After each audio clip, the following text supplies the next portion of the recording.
Melanie Phillips.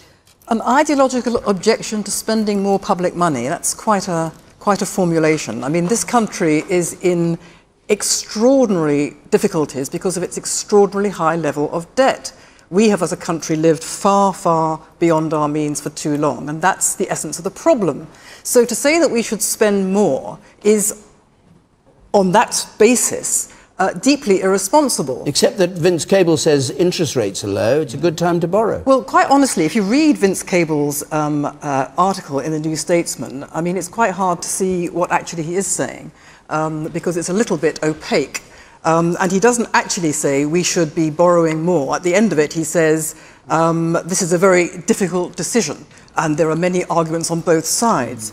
But the fact is that... well, he does say the question is whether the government should borrow more at current very low interest rates to finance more capital spending. He says... Such a strategy doesn't undermine the central objective of reducing the deficit. He says that in other words, you can borrow now. He says that is an argument. He says it is a question. Well, he's not in favour of it. Well, he implies he's in favour of it, but that's a sort of detail. I mean, the fact is... But that's surely the substance of the thing. What's the Chancellor going to do in the budget? Well... Should he listen to this? No. Or should he listen to David Cameron? No, he should not listen to Vince Cable.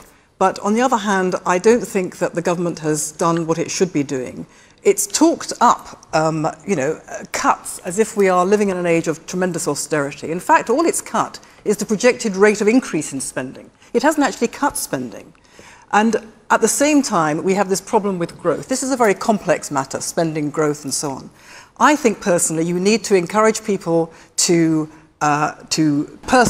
spend. You need to cut their taxes. And there are ways you can do this. We have crippling amounts of green taxes, which are putting up the cost of fuel, for example, fueling the cost of living tremendously. In my view, this whole green agenda is a complete green herring. But you, but you'd have a budget. Your budget would be a tax-cutting budget. My budget would be certain taxes would be cut to make people feel more wealthy. At the same time, I would cut spending. For example, international development, international aid is costing us some £12 billion a year.